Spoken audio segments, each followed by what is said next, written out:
All right, thanks for staying with us now. Sociologically, classifications of religious movement may identify a cult as a social group with socially deviant or novel beliefs and practices. And investigations have shown that there are thousands of cults around the world.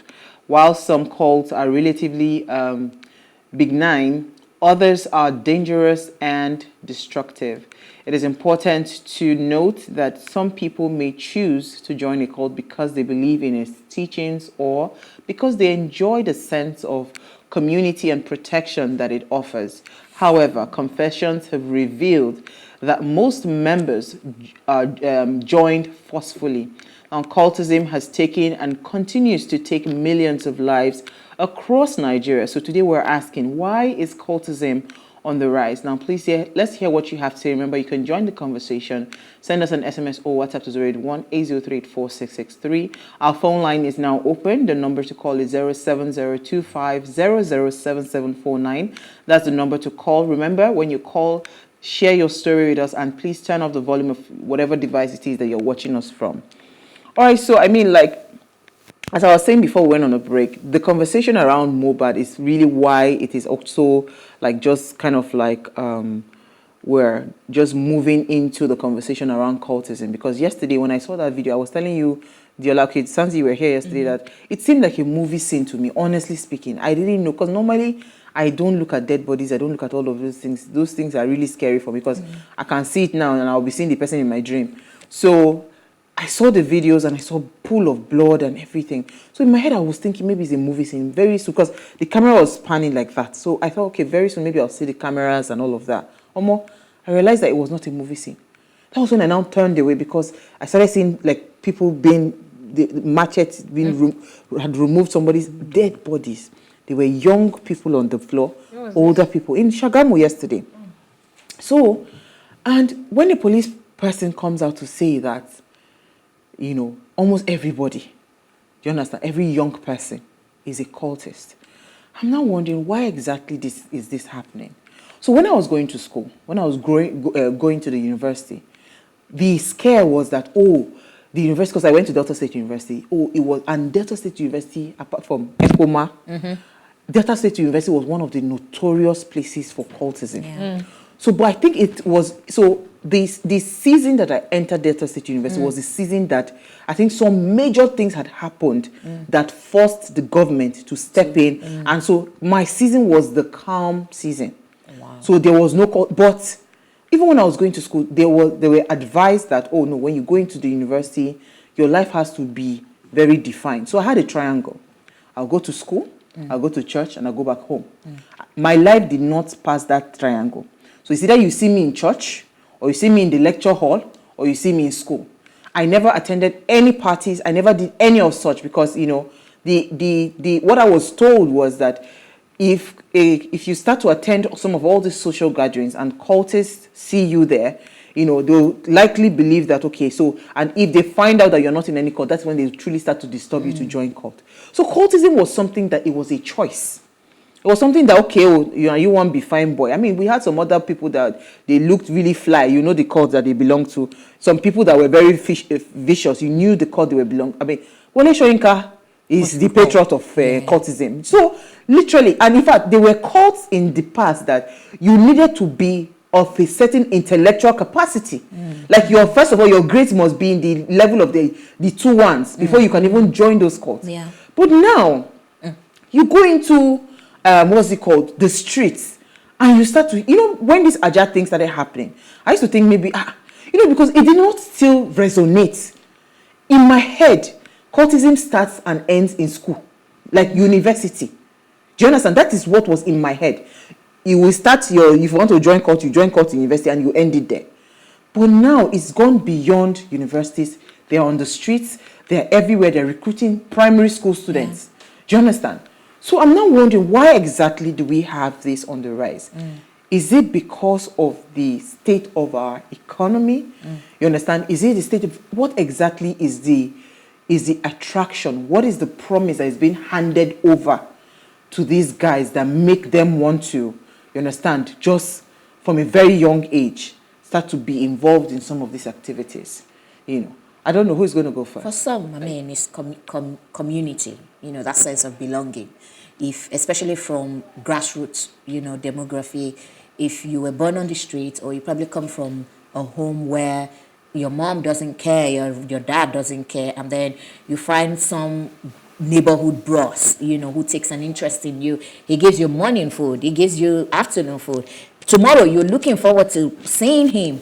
And then next tomorrow, he just says, look at you, this smart boy. Don't you know that you can do this? I'm here for you. Do you understand? That's how it starts. So there's that sense of belonging. Then there's the sense of protection. Like, oh, okay, if anything happens to me, I have someone who can... Protection from what? Now I offend. No, but I mean... Can somebody just attack me like that? No, but that's you thinking like that because you probably have never been in that situation. Let's look at the flip side of it. You've probably had a sheltered life. You come from a place of love. Look at people who don't have that. The slightest attention anybody gives them, especially for young people, everybody desires that, desires to be seen. Exactly. So if you take an interest in a child and all that, that child does not know. Well, in fact, the child would naturally assume that what you're doing is even right and would by default make you their role model. Now you graduate from primary, from secondary, and then you go into crime. When you do crime, the first time, the second time, you have protection. Nobody is arresting you. It gives you confidence and it gives you power. It enables you to do more. And then you go into the university system and it's the same way. And don't forget, I like to say that Nigerians only complain about oppression when they are not the ones oppressing. So when you go into the university system, you know that you can chance a butty boy and say, come on, bring your money. Hey, you, every morning, be bringing XYZ to me. You are living already, that part. You don't want to relinquish that kind of power. And that's it. And this idea of, cultism ends in school, it doesn't end in school. You come out of the system, you almost can't leave cultism. You can't. Because now their structure is such that they are powerful all over the world. Yeah. And they will tell you that, even in corporate world or politics, there's a place for you. And in Nigeria, we know that a lot of things are not by merit. So if there is a clear path for you, it is probably you and I, because maybe we were fortunate not to have experienced that we're able to say, but that's such a terrible life for people who don't know otherwise. So for me, I would say that, well, there is that, and then there is also the scouting system. I went to Nnamdi University, as at the time that I went to school, cultism was kind of underground, and so the vice chancellor at the time had instituted these anti-cult people that their job was just to be on the lookout for, cultists trying to raise their head. So it was a relatively calm period. However, we were surrounded. Nnamdi University was surrounded by schools, other campuses, Anambra University, and just other schools that were trying to set up, ensure that a branch existed within school. Exactly. And I remember there was this guy that he's one of my good friends, and he's really good looking. Those people that everybody wants you in their club. He's intelligent, he's good looking, he's a magnet for girls. And well, from his carriage, it looks pretty much like he comes from an influential home. So I remember that there were people who were going after this guy. He didn't do anything. He just entered school. There's a particular cause to find guys. Exactly. Yes. Yeah. So they were like 2 or 3 of them that were going after him. So at the end of the day, which one are you going to settle for? If you settle for this one, it's wahala. If you settle for this one, so at the end of the day, he was like, okay, I'm tired of all these threats and whatnot. Let me just settle for one. And eventually, when he settled for one, it was an issue again. Last, he had to leave school. Do you understand? And this was in a society that cultism wasn't even that big. It was just on the ground. Low key. Do you understand? So there is that scouting system, and it's kind of like a way of replenishing. You know, people are passing out. There was a time that cultism was meant to be just for school. You know, for that period, it was a scouting system. But now that cultism has gone beyond school, and I don't think it's just in Nigeria, right? No, it's not. There is like the American University alphas. And Yes, no, and they have they call them sororities. Sororities, yeah. And or fraternity. fraternities. Yeah. And I know a couple people who belong at least to the alphas, right? And so the way they are structured is such that it's a brotherhood. Yeah. If you're ever in trouble, you just need to say, oh, this is it. This is our mantra. This is who mentored me and this. And they are there to your rescue. It's not like a violence thing or so. So I don't know if in our case, I mean, I believe that when Wole Soyinka them started it in 1952, they had like the best intentions to checkmate law and order and university authorities, and which was a beautiful thing. But again, mix any good intention with poverty and lack of literacy, and you get disaster. That's the word. I think that's what happened. Poverty and, in fact, Poverty and illiteracy, you're spot disaster. on. You're spot on. Jennifer, let me hear your thoughts. So I'll take it from the angle of most or some cult members or some people who decide to join gangs are bullies. They thrive off watching other people suffer. And then you also have the aspect of greed, right? You have people who feel like, I can take what you have, right? I want to subdue you, right? I want to put you in such a state where I feel like I am better Superior than you, right? So you have some people like that there are people who crave to join cults. They were not scouted. They were loved at home. But you see that power to just make Our other people, make other people feel less than. That is what they go for. That's what they need, right?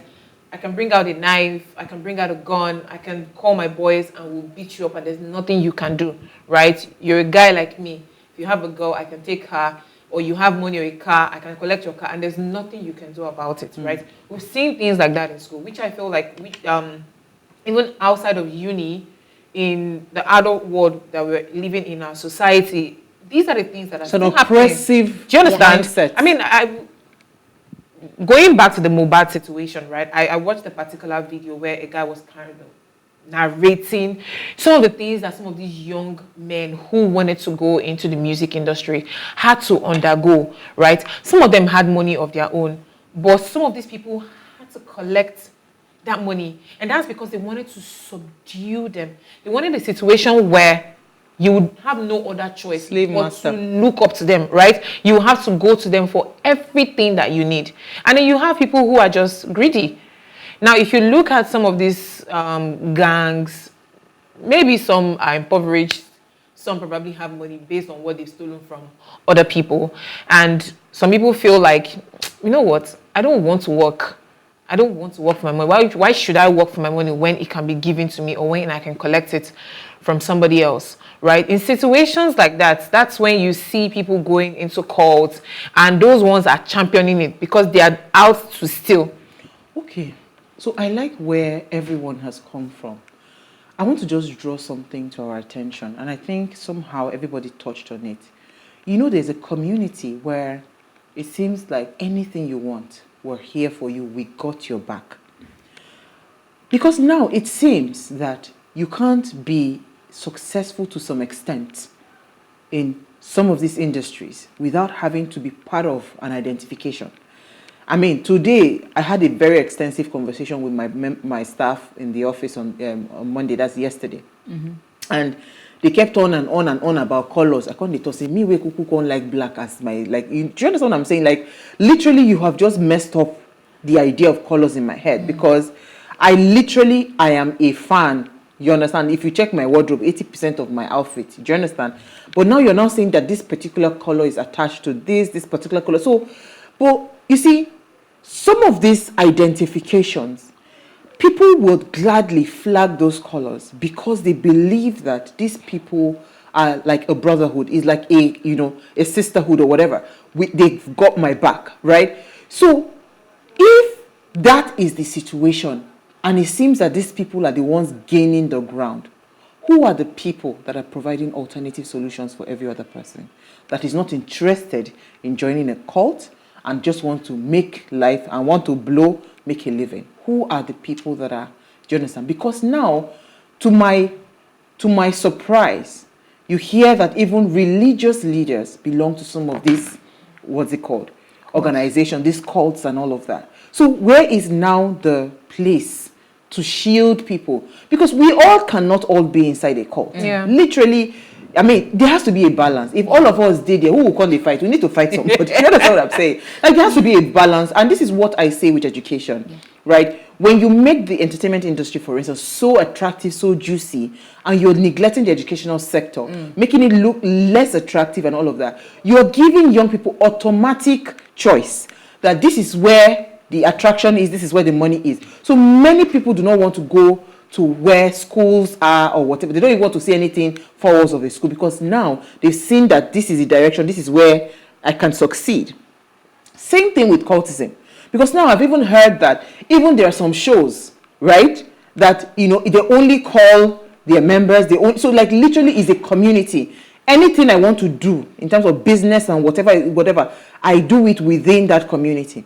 So who are the people that are raising alternatives for people? People that said, okay, you know what, I'm not interested in power, because literally I've never fought anybody in my life. Like even on the streets. So I'm the wrongest person. Do you understand what I'm saying? Like, so there's nothing that would be attractive for me. Do you understand? If it is fame, if it is, you know, you want to become a massive celebrity and all of that, all those things I believe time will come. Because we cannot all be inside that pool for us to all succeed. Some people, it's just that it's going to be slow. Because there's that element of I want it and I want it now. That makes most young people falling victims of these things. I get the part of forceful, what's it called? Forceful initiations, right? Where they kidnap, because I've heard so many gory stories about kidnapping people and taking them to go to a secret location and forcefully, initiating them. That one is there. But the one that I will use my 2 legs and walk into it and say, please, I want to be part of, because now that is what is even more because of the way it is attractive. So how do we find solutions, do you understand, to make it less lucrative, less attractive, so that at least we have a balance in the society? Because if a policeman is telling me every young person is in a court, what do you call remain? So, again, greed. Now, let me break it down. I feel like there are typical platforms, right? Your everyday life where you don't have to be attached to that life. Now, we've taken out the fact where some people were forced into it, right? So let's put that aside. Let's talk about the everyday man who isn't forced into that life. You have the option to choose. But the problem is you want to get rich quick. You want to be very famous. The truth is, if you're very content with where you are, even as an artist, or you're going to the entertainment industry, if you're very content with where you are, there are some things that will not faze you, right? There are some offers that will come. There are some offers. Again, imagine you being an artist, you're not called for any shows, you're not called for anything, because, I mean, promoters are not promoting you. I get it. Do you know what I'm saying? It's frustrating. Living a simple life and being content is not the sweetest thing, but that's the safest option. Do you understand? It's like somebody puts 100K and 10 million and say, if you take this 10 million, you're going to blow, but you need to do some certain things. You need to do bad things. You need to do all of these things. You have chosen that way, right? You have the option. Again, when you talk about living the simple life, we've heard people who say, I don't want too much. The fact that I can feed and clothe myself, I'm okay with it. Now, you know, those kind of people, right? They're the rarest people. Why? Because there is no amount of temptation you want to bring their way. There's nothing you want to give to them that they will fall into. Do you understand? Greed and wanting more. We aspire for more, right? Even the normal people. The devil feeds on that greed. Yes. Because they can smell it. He knows that, this person. I see the hunger. There's an amount. Do you know, when you talk about temptation, now let me just go a little bit biblical. When they tempted Jesus, right? When the devil started, he started very small, and then he made it really big. It was in that moment that I'm sure Jesus was like, why am I entertaining? You don't know who they talk. Yes, come now. on, shift. Do you understand? And that's how it starts. It starts as a seed. From that little seed, it starts to grow. But when you have a spirit of contentment, that no matter what, when you make a decision, you're like, you know what, this is where I want. The truth is, not everybody will be rich. And that's the honest truth. But the thing is, we pray and hope and keep working hard that things but this pan is out well giving you an idea for that us, everybody can blow. right? And that's the problem. So the thing is, when you are content and you know who you are and you know exactly what you want, when you see some things being flashy, well, you know now. There's sometimes when we go on Instagram and we see some ladies and men flashing some kind of cars and stuff. There's some things that don't faze us, right? Because we already know the life. We already know this is not the life that I want, right? But if your eyes, they chook, you will want to know, okay, how? And you know where the challenge is. Show me the way. You know where the challenge is. The challenge is people want to enter that pool and determine how the trajectory will go. They want to determine how their own path will go. Oh, I can be in this pool. Conform. Yeah, it's like saying I'm wearing white. If I enter this pit, my white will not get stained. Or like even if it gets stained, only these parts will get stained and they'll still be white here. But that's not how it works, right? These people are going to tempt you. And that's the world at large. Abroad or anywhere you want to go to, the entire world. That is how it works. I mean, when Elon Musk came out to say, oh, we can go to Mars, we can do this, we can do that, you saw people buying into it, right? When they did that submarine thing, people took their hard-earned money and said, you know what, I want to go and see Titanic. What would push you? What would push you to go and see Titanic? To go deep down into the sea. And nobody has gone down that deep. There is no life there. Is there some, only people that can live element there. of ego? Do you know that even in the sea, right? It's not every level of the sea that some fishes can go. Some fishes will go there and they will die. The same way you have birds. Not all level of go very high. And some birds will stay here. If they try, they will just die. Drop dead. Do you understand? I feel like we don't know have your this. place. Know your place. The truth is just hope for the best. And with God on your side, things will work out. Things will definitely work out. Yeah, okay, so I mean, I also want to say that as a people, we need to change the narrative. We need, for us to do better, we need to have a better value system. A lot of people a lot of young people, or even millennials, so to say, they found themselves in situations because people that they love have certain expectations of them. And when you feel like you are in a tight spot and you can't afford to disappoint the people depending on you, you start to, find a way, and then, you begin to call white gray. Some people really do not want to be in those situations. Some people are trying to seek justice. I've had situations of people who found themselves in cultism because somebody wronged them. I know of a lady who, she had issues with this lecturer. He was like haunting her. And the only place she tried to get the police involved, her parents came to university, nothing happened until she met this cult guy who was the don of the cult, and the guy took an interest in her, and that was the end of her wala. And by virtue of that, she started a female version of the cult. Can you see? One decision, one injustice, so we must sit down. I think as a nation, we must redefine what our value. We're a people of culture. But we keep saying, oh, we're so westernized, we're so evolved. But our evolvement is leading to a path of destruction. We're saying, oh, we want to raise empowered kids.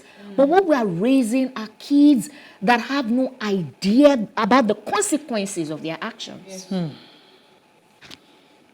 Tanzi.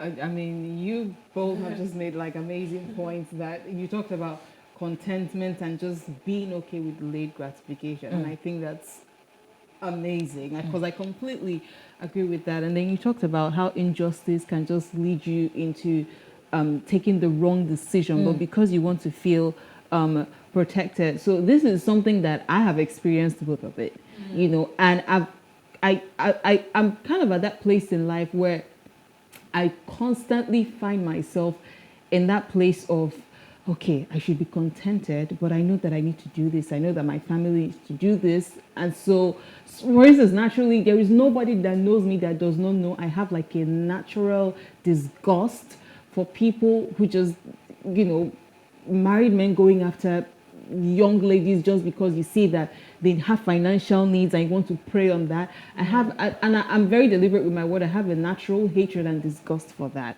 because I'm like, if you want to help people, if you see somebody worth investing in, go ahead and invest go ahead and invest in that person. Everything does not need to be about sex. Some people will give you beyond sex. Some people will give you a place in the history of their lives, and you never know where an upcoming life is headed. You've made it now. You have your 200 million in the bank and you're happy. That person you are investing, maybe just that 500,000 to start up something that you're asking for sex. Eventually, if you do that for good, she might end up being, I don't know, someone larger than life, you know, and it may not be you who earns it. It may be your child that wakes up. The person gets there and says, you know what, your father did this, and as long as I am alive, nothing. But people don't see through that. And so I would want to encourage people, delayed gratification is real. I'm someone who, like, I'm constantly presented with that. And I've experienced injustice a lot of times, such that you're in a place where you know this is wrong, and you want someone to speak up for you, and you don't have enough power to speak up for yourself. So what do? Like, there have been times when people would say, okay, you can do this, this person can speak up for you. And I look at myself and I'm like, okay, you can speak up for me, but what is the cost of that? And so when I look at the cost of it, and I'm like, no, but you can do this, and I feel like relief right now, and I feel like, hey, I don't get you. But is that what I want to live? No. Let me pick it. Okay, so good evening, my dear beautiful sisters of What Are You Saying?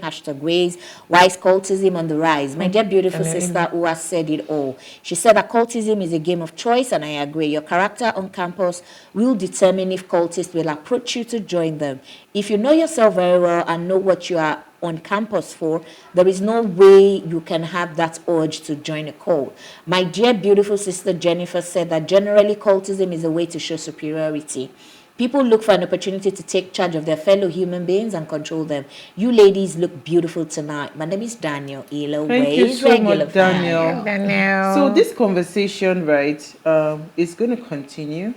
Because sadly, whether we like it or not, cultism is dwelling amongst us. They are in corporate organizations, they're in government organizations, they're in security agencies, like different parastatal. They have top people in there. And it was never meant to be a thing of violence and killing, you know, the intention. But I loved what Sanzi said about add, you know, good intentions plus illiteracy and plus poverty.